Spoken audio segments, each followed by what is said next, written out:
I'm Andrea Coffin. I'm a community liaison with WiLS. And before we jump into today's webinar, I just wanted to put out a couple of dates for you to get out there on your calendars.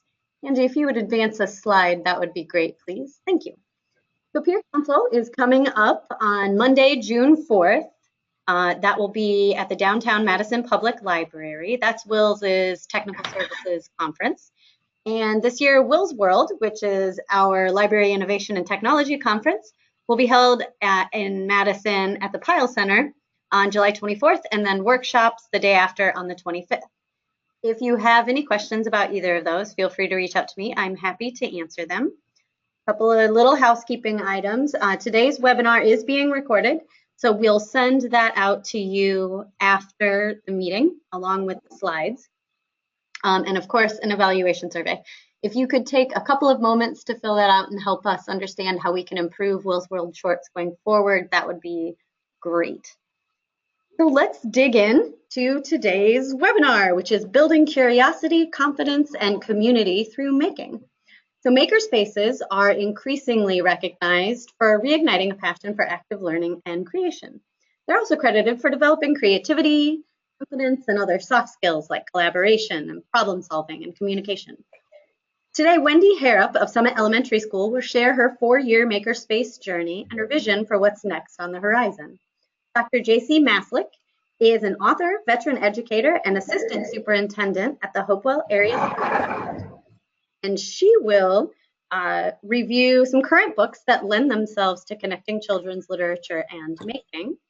Finally, Angie Schoeneck of Demco will take you on a 3D tour of Makerspaces, helping you imagine how you can transform space into a powerful place for exploration and learning. And with that, I'm going to turn it over to Wendy to get us started. I've lost her. There she is on the thing here.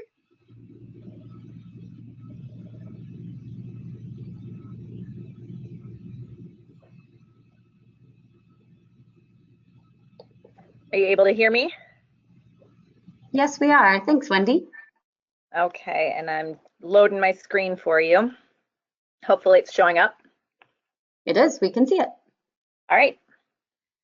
Hi, everyone. My name is Wendy Harrop, and I am a 22-year public school teacher. In the last 11 years, I've been here in the Oconomowoc School District in Oconomowoc, Wisconsin. And about 4 years ago, we took a look at what we were doing in our building and realized that we were losing a certain population of our students. They were becoming very disengaged and really not excited about their learning and not thriving in their learning. So we decided to tear out our computer lab and try this newer kind of learning setup that we were just starting to hear about in the schools called Makerspaces and a Makerspace or Maker Education. So you can see on the picture on the slide that that is what used to be a beige and gray computer lab. We have a brilliant, brilliant art teacher in our building who did all of the physical design for the space, including the gorgeous work of art tables. And they trusted me with getting the program off the ground. And so now 4 years in, it has been an amazing transformation from our school and an amazing learning experience for me as we took what we thought we knew about makerspaces and their role in libraries and education and really adapted that for what we needed over the course of the 4 years that we've had it so far. So I'm going to spend a little bit of time talking about where we started and where we've gone each year and how things have evolved each year. And right now we're in the stage of planning for next year. So I'll talk a little bit too about where we're going next with our Makerspace. So as Andrea talked about as we were getting into the webinar, there are a lot of reasons why Makerspaces are proving to be so successful and really attracting a lot of attention in the education world as well as in the library and public library world. And a lot of it has to do with the many skills that are addressed in there. And I apologize, I'm seeing a typo in my third bullet point there. Besides the skills that we knew we were going to be addressing, the technology skills and the engineering skills, we were amazed at the interpersonal skills that kids were developing as well, in terms of teamwork and negotiating and communicating, and how they worked together on things, but then as individual learners, also their ability to take risks and their ability to think creatively and their ability to integrate what they were learning with what they were making in the makerspace. We've also discovered that it's a really great way to reach some of our underrepresented populations. I know I had mentioned that that was one of the reasons why we started in the first place, was because we noticed some of our students were kind of falling by the wayside, but then we discovered that some of the populations that were most positively impacted by the makerspace in our building were the ones we weren't even expecting. Our second language learners, our kids who are struggling in reading, our kids who come from non-traditional backgrounds. They are the kids that we have watched absolutely thrive in that space, alongside of the ones that we kind of expected would enjoy it, those kids who really respond to hands-on learning and very active, very creative, project-based learning. Most importantly, from my end, it has been so much fun to work in the makerspace for 4 years. It was kind of the revival that my teaching career needed, and every day is different, and I have learned so much, so it's really been a lot of fun also. So in our first year, we went and visited a lot of spaces, and we really thought we knew what a makerspace was and what to expect and what it should look like. And then when we actually got into the space and started bringing our students in, we realized that there isn't a definition for what a makerspace should look like and should have in it, that it's ever changing, ever evolving, and that it's really in response to what the student community needs. So we had some items in our space that we thought were a good starting point. And then as we worked with the kids in there, we realized what kinds of things they enjoyed and what kinds of things they were interested in, and were able to bring in some more of those types of things. And we looked at some of the furniture and things that we had purchased along the way and realized that there were ways to improve on that and make it better and make it more practical and more student friendly. So we spent the first year really kind of teaching the kids about what makerspace, maker mindset is, that idea of personalized learning, that idea of learning through trial, learning through taking risks. We had to do a lot of specific teaching in terms of the materials that we had in there. We had to teach them how some of them worked and how to use some of them. And through all of that, we were focusing on teaching the engineering design process to them. This was very different than a lot of what they had done before. And so it was a great opportunity for them to practice what we were talking about and to apply that design process to a variety of different projects. The other piece that was absolutely necessary that first year was educating our community. Our board didn't know what to expect. Our PTO didn't know what to expect. Our parent community didn't know what to expect. And even our classroom teachers didn't know what to expect. So we spent a lot of time communicating that way, a lot through social media, a lot through newsletters and blogs, letting them know what kind of things were going on in there, what kind of learning, how they could get involved, how they could help us, bringing in community experts to help teach some of the things that I wasn't necessarily skilled at, and letting them know that this wasn't a step backwards by tearing out the computer lab, but a huge leap forward for our kids and for their application of technology in their learning. The one thing we noticed in that first year was that we had kind of envisioned a way for the classroom teachers to be able to sign up as spaces and be able to be sort of spontaneous about the way that the makerspace was used, but the schedule really didn't allow for that. So moving into the second year, we wanted to provide something that would be able to go into the classrooms. And so our brilliant art teacher designed, again, the gorgeous carts that you see on there. And we have 4 carts that are all theme-based. We have a technology and robotics cart, a math and science cart, a creativity cart, and an engineering cart. And those are able to be checked out and brought into the classrooms. They're loaded up with all kinds of kits and supplies and binders of activity ideas. And as you can see, the carts were designed so the top folds out to be a tabletop or a countertop, so that hopefully the teacher doesn't need to do any preparation before getting into using the carts, and that it allows for some of the makerspace activities and materials and the maker mindset to be more integrated into what they're doing in the classroom. We've had a couple of classroom teachers really jump on board with that, and they've found ways to set up their own little classroom makerspaces based off of these same ideas, and they are looking at ways to integrate it into their writing and their reading and their math, and it's really been fun to see how they have jumped on board as well. And as we had started in the first year, we really wanted to reach out and establish some partnerships within the community, some businesses that would be able to help us with providing some materials, some volunteers from the community who would help us with being another set of hands in the makerspace, help teach the kids, again, some of those skills that I'm not able to teach them, and to invite them to get involved in some of the activities that we were doing as well.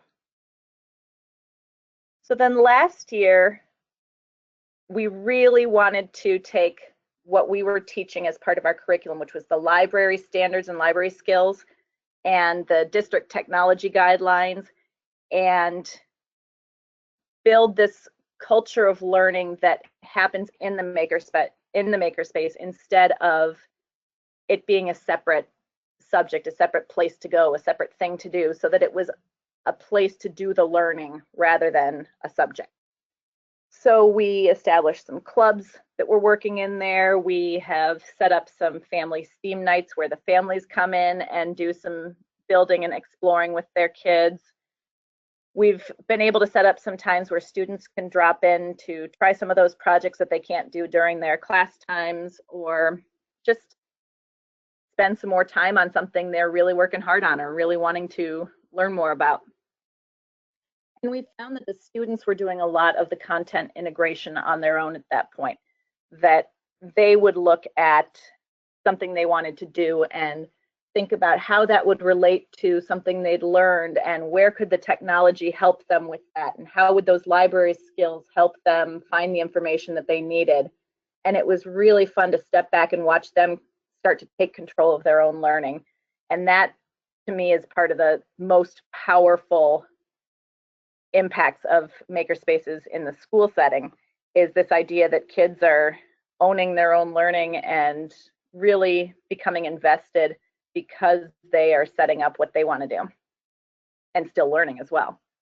And then the last way that we were able to do this was with some enrichment blocks. Our school went to a different schedule where we had intervention blocks where every student in the building was getting practice or extension in an area where they needed it. And we were able to do a lot of math and science integration for some kids that were ready for some enrichment throughout the course of the day using the Makerspace as well.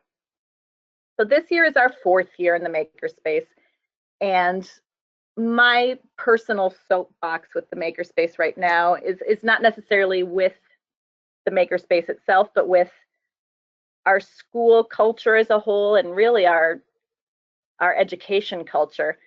This idea that the girls don't see themselves as the engineers and the scientists and the techie types. And I wanted to help them feel more connected and more empowered, and see that this was something that they could carry on past when they're leaving us. You know, you hear the research about girls in middle school dropping off of the STEM subjects in science and math, and that's where we lose our girls. So I really wanted to kind of lay a foundation for them and make sure that they felt empowered and felt connected.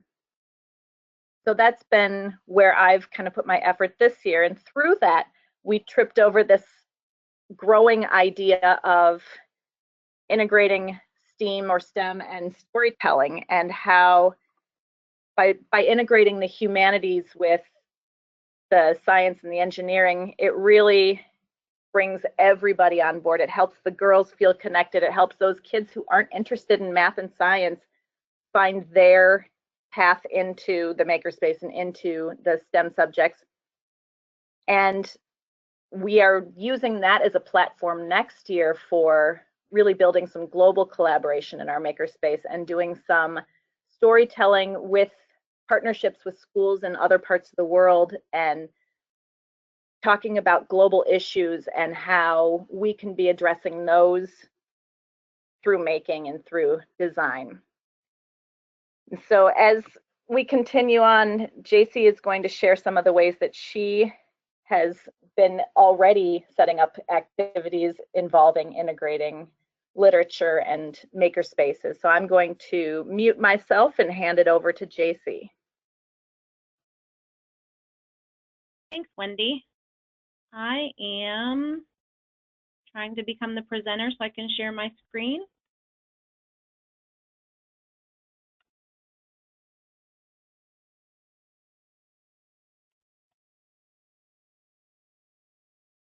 Can someone let me know if you can see all that? We can see it. Thanks, Jacie. Great. Thanks. Well, my name is Jacie Maslyk. I am currently the Assistant Superintendent in the Hopewell Area School District, and I consider myself an early implementer in this work. In my previous role, we opened our first makerspace, over 8 years ago. So it's been a while that we've been digging into this kind of work. On the screen, I share a photo of Pittsburgh, Pennsylvania, which is where I am from, and very lucky to be here as we have a real network of folks in school, out of school, museums, universities, who collaborate around this idea of creativity and innovation for our young people. And so it has been a great time to be in education, and for me, it's a great place to be in education. I do want to share that any ideas that I'm talking about today can also be found at my website, so I put that up there. If we have anybody out there who is into Pinterest, I keep a Pinterest page too with all kinds of STEAM and making ideas. And then there is also that insert there of my book, STEAM Makers, Fostering Creativity and Innovation in the Elementary Classroom, which really tells the story of some of the work that has been done here in the Pittsburgh region over the last, like I said, 7 or 8 years. So in one form or another, people have probably either heard this concept or seen this graphic. This is a great sketch note by Sylvia Duckworth, and she took some research from Edgar Dale, who says that we only remember 10% of what we read. And yet, so much of our learning is often based in reading. But as you look through and progress through this visual, we remember 20% of what we hear and 30% of what we see. And then we get all the way to the top where it talks about what we say and what we do. And I feel like that's a really critical point when it comes to our literacy. Wendy said that this idea of connecting making to storytelling brings everybody on board. And I couldn't agree more. I think that we see that with our students, but we also see that with our teachers. I talk to teachers all over the country, and many of them feel disenfranchised by the idea of STEM or STEAM because they don't see where they fit.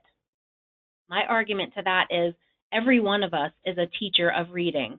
Our community of librarians obviously embrace the idea of literacy and helping kids to dig into a really great book.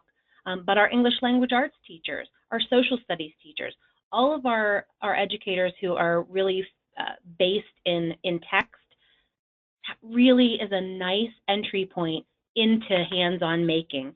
And the idea that if we can pair some of the literature that we're putting into our classrooms and putting into the hands of our learners and pair that with really meaningful hands-on work, not only are we deepening student understanding of the content of the text, they're comprehending, they're digging into vocabulary, but they're also developing all of those really important dispositions that come out of hands-on making experiences. I call that whole concept innovation literacy. So it's just thinking a little bit differently about creating experiences around literacy, teaching, and learning that really embrace the creativity, that design process. Wendy spoke about the engineering design process. That is a big part of what we do in our schools. And it's not just happening in classes that focus on engineering and design, but it's happening in our language arts classes as well. We can see real parallels between the writing process, where we plan, we draft, we share, we get feedback, with the engineering and design process of when we're making. We design something, we create a prototype, we get some feedback. That whole planning cycle is really spread through a lot of our content area when we think about it. So why making? I just love that it is an opportunity for all kids to access learning. It is the place where our hands-on learners shine, but it is also a place, as Wendy said, where our young female engineers are finding their way.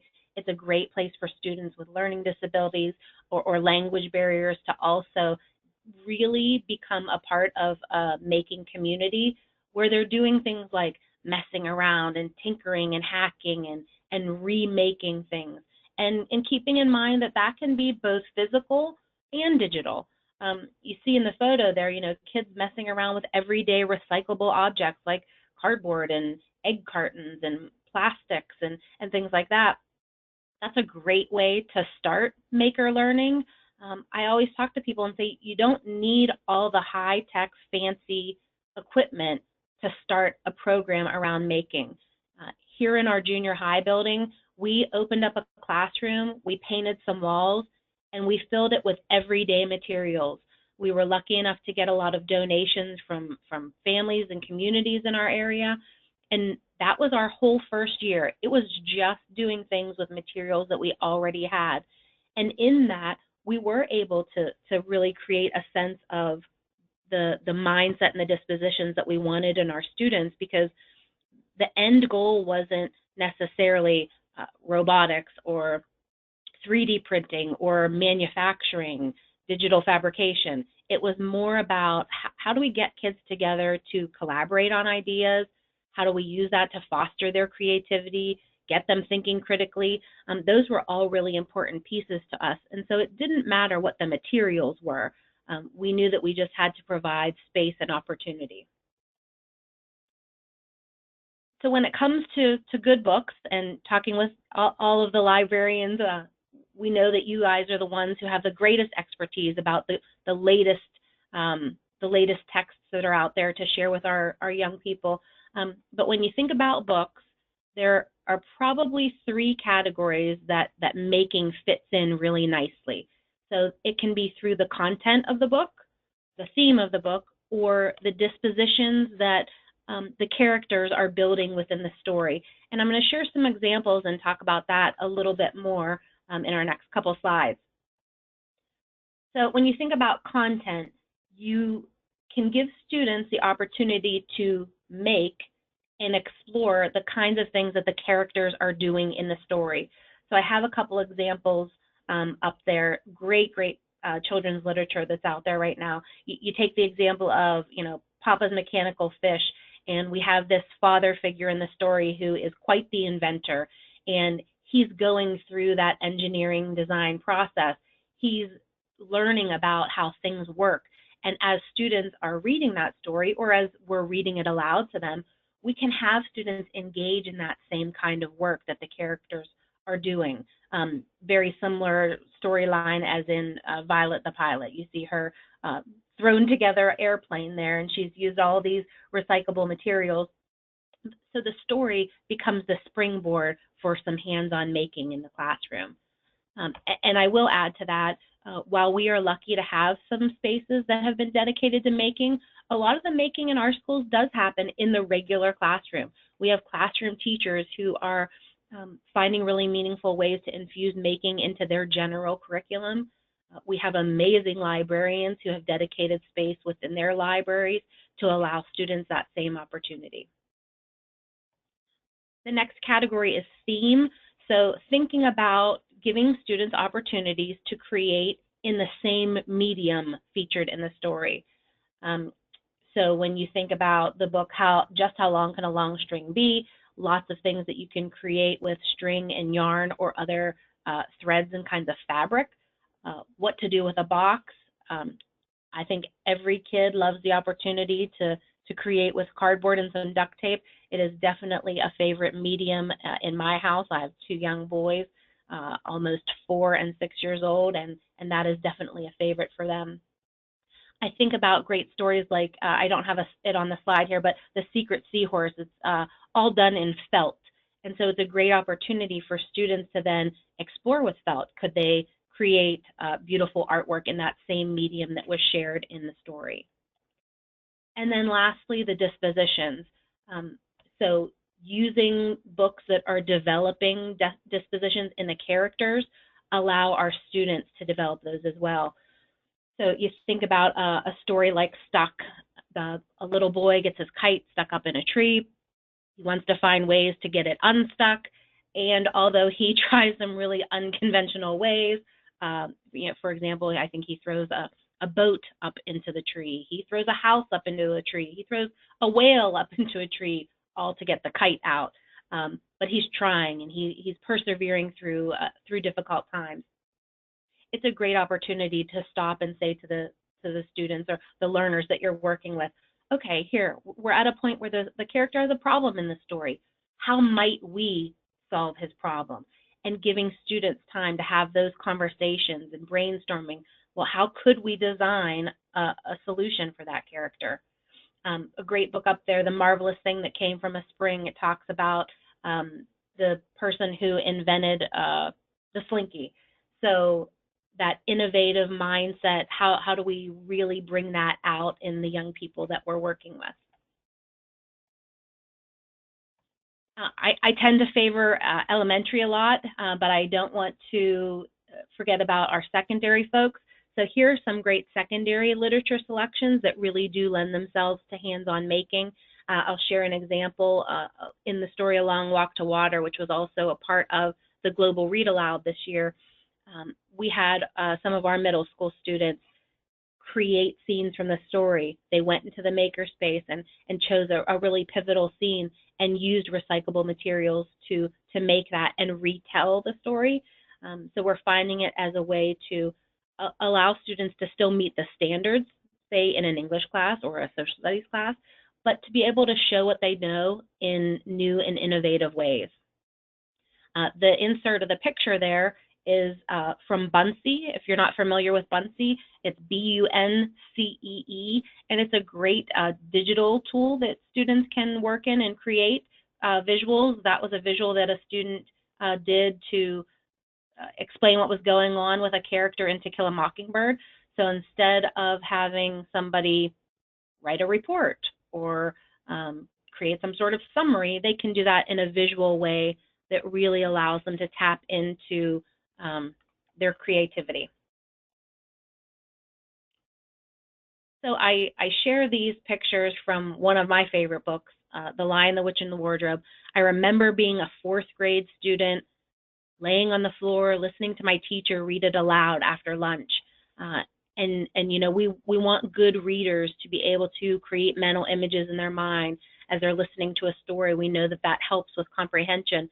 And I just remember thinking to myself, boy, I want to create that space. I want to build that wardrobe and feel what it feels like as those characters walked, you know, pushed through the heavy coats and ended up on the other side in this winter wonderland.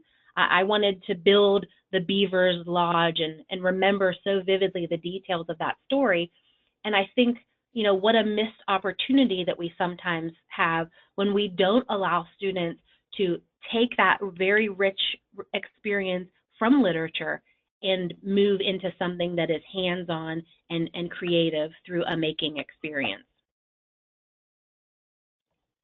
I just wanted to share, this is just one of the pages from my book that does share a bit of children's literature selections.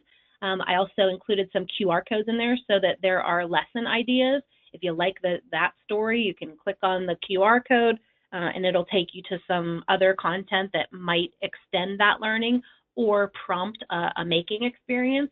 But really simple ways to connect making to English language arts and to literature in general by creating a new ending to a story. You can use lots of great video animation tools. You can use things like Scratch, which is a free program through MIT EDU. You can have students create 3D scenes, building scenes or building characters, building props or costumes or artifacts from a story.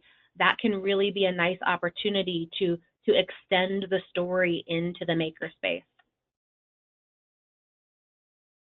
Here's some examples from some robotics, which is some of the things that we are getting into in our school district. So at the top, you see a picture of the three little bears, right? A familiar story. So you can have students take a story that they know really well and translate that into a making opportunity. So the students there have the behind the scenes of those three bears are all of the magic and the moving parts where they've used that to retell a story. We have then some unusual characters there that folks have created and turned into some robots with moving parts. And imagine how that might be an opportunity for students to draft their own narrative story based on their unique character. And then the small one that has like a little round robot with a blue light there on it, that's an Ozabot. I'm sure many of your libraries probably have those. Mini robots, really easy to program by using colored markers. We have students who are able to retell something in science content using robotics. So again, pairing the content and reading in many content areas with hands-on learning opportunities through making. The last example I wanted to share is the book Emma's Poem. I don't know if folks are familiar with that, but it's told in the voice of the Statue of Liberty. And so our junior high librarian partnered with one of our English teachers, and not only did our students create some historical monuments, as you can see there in the picture, but then they were also able to write from the perspective and point of view of that monument and tell a story. And again, using you can see very simple materials, things that we probably could get donations or pick up at the dollar store. So it was a nice way to pair this text with a hands-on making opportunity.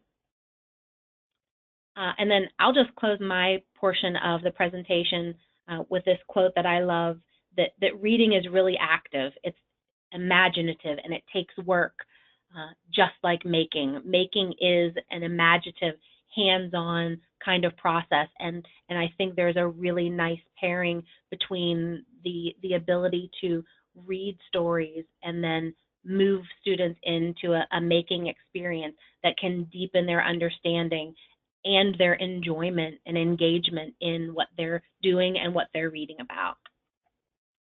And so with that, I'm going to throw it to Angie.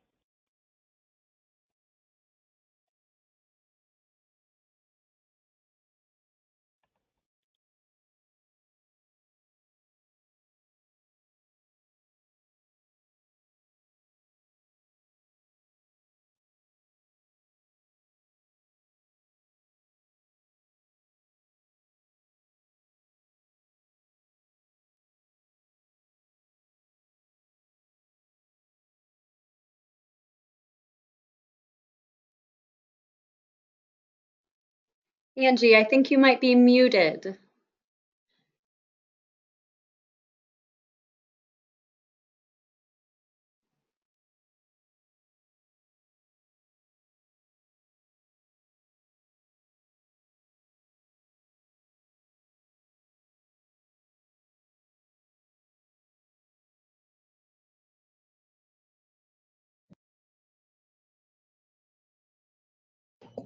Can you hear me now?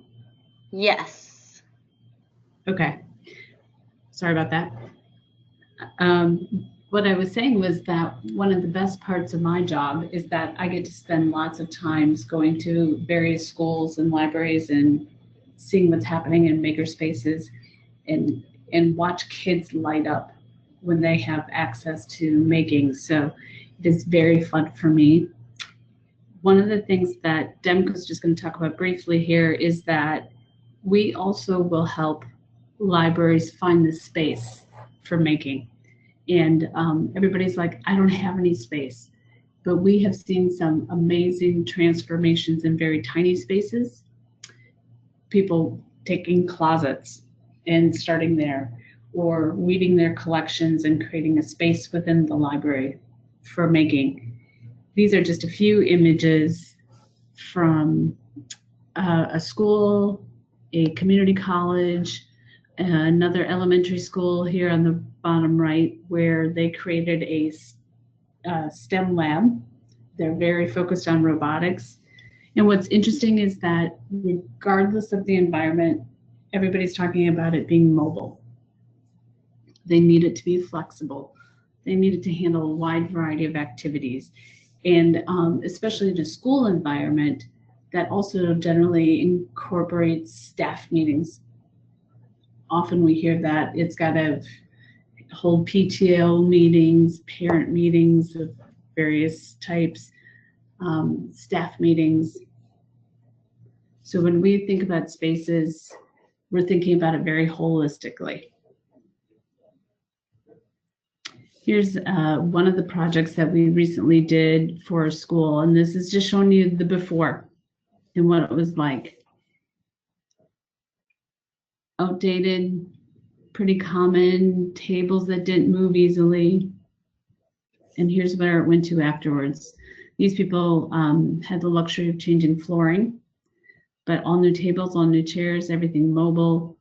The other thing we see is that whiteboard tables are very popular because it helps give a platform for that design thinking process for kids to sketch out ideas, and also a variety of seating within one library environment. Kids work differently. This here's a drawing that we did for a public library, and it was a very small public library in Wyoming. And they were clearing out a space, and they wanted to make it a makerspace, and for kids from toddlers through adulthood. And so what we were trying to do is help them take their vision and make it tangible. They had ideas, but they were having a really hard time imagining it. So we start with a drawing, and then we turned it into a 3D rendering and actually a virtual reality tour. I'm going to see if I can make this work.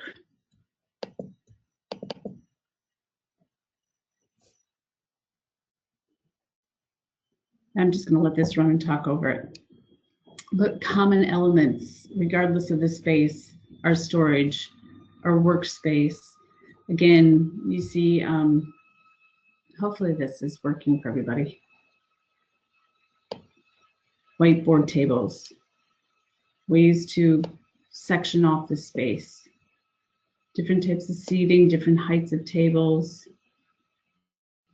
They had some structural things that we couldn't change, like that column.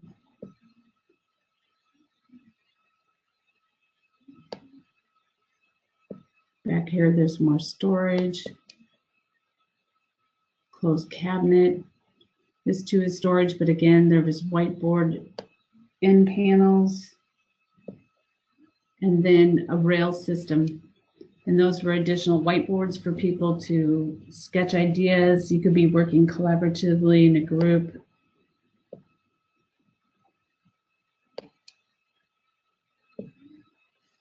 But it's just an example of a space that we have recently worked on.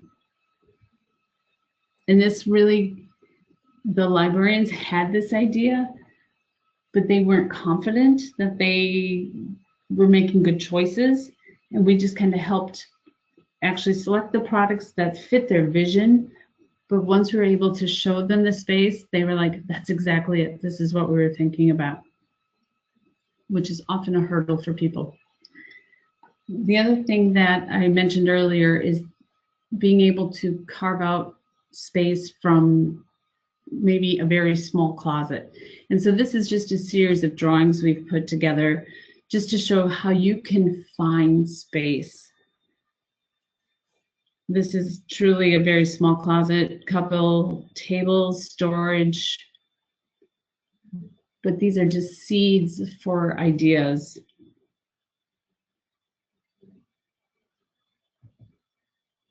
Different product suggestions for each kind of space, different work heights. Again, lots of storage. One of the things we often hear about is having things that are easily accessible and visible to people so that you're not finding or spending time finding things, but you can easily see, know where they go back, trying to keep things organized. But they're a very different type of environment, engaging, colorful, seeing that to be more widely accepted and incorporated into library spaces.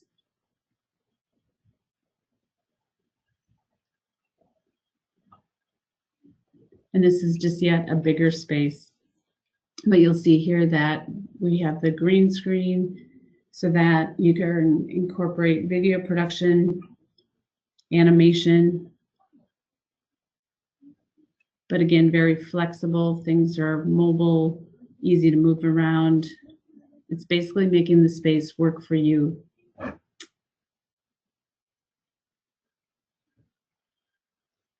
Now, each one of these is also a virtual reality rendering. So if you want to use the QR code in the corner, you can do that. I don't want to take up a lot of space here because I want to make sure you have time for Q&A with Wendy and Jacie, but just planting some seeds of what you can do with your space and make it inviting and a place that people want to be in.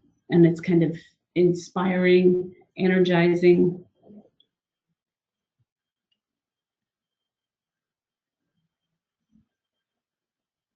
Something new, maybe different from what the current library environment is. Encourages collaboration, group work, sharing ideas. And then in terms of what Demco also has to offer is lots of ideas and resources online. One of the things we often hear is that people have a hard time getting started, knowing what to do. And so through our ideas and inspiration site, we offer a wide variety of webinars and blogs. So there's a ton of resources out there. Through Demco Interiors, we'll give you a glimpse into the projects we've done so you can see people's spaces. And then on demco.com, we also have a getting started with making checklist. And it's really kind of your planner to help you figure out what do you need, where do you want to start, what makes sense for your community. And then we also regularly hear and field questions about funding. So we have a grants database on the demco.com website to help you find sources of funding.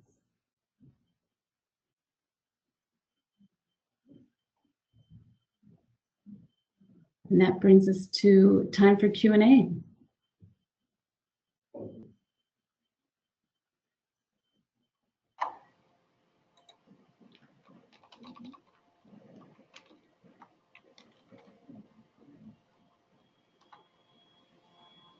I have unmuted everybody, so if you do want to jump in with a question, you can do so either if you've muted yourself, you'll want to unmute, or through the chat.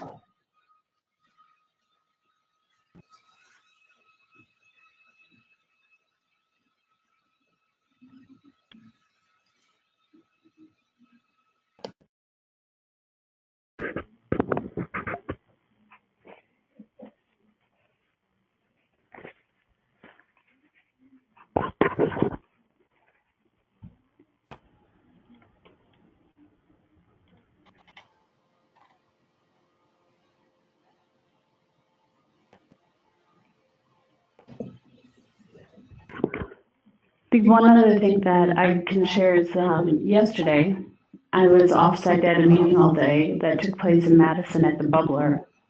And they shared their website that they have a ton of different resources that I was not aware of. So there's project ideas, there's case studies in terms of community partnerships. And one of the things that they said is that the Bubbler at Madison Public Library, they have a space there, but quite honestly, a lot of their making is taken out into the community. And they go to a lot of different sites and offer a lot of different activities throughout the community. So you might want to take a look at their website when you have a chance.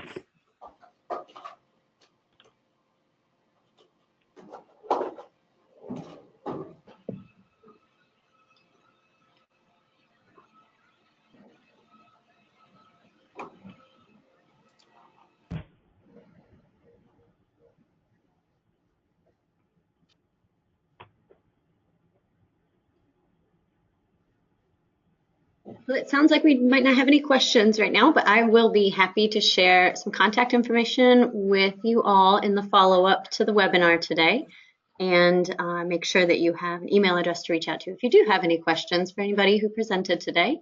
So I would really like to thank Angie and Wendy and Jacie today for sharing with us. That was fascinating and amazing. For those on the call, I will be sending out the recording, the slides, and there's some conversation going on in chat, so there'll be some links and some lists for you as well in the next day or two. I guess it's Friday, so probably early next week. And thank you, everybody, for your time today, and thank you so much to our presenters. Thank you.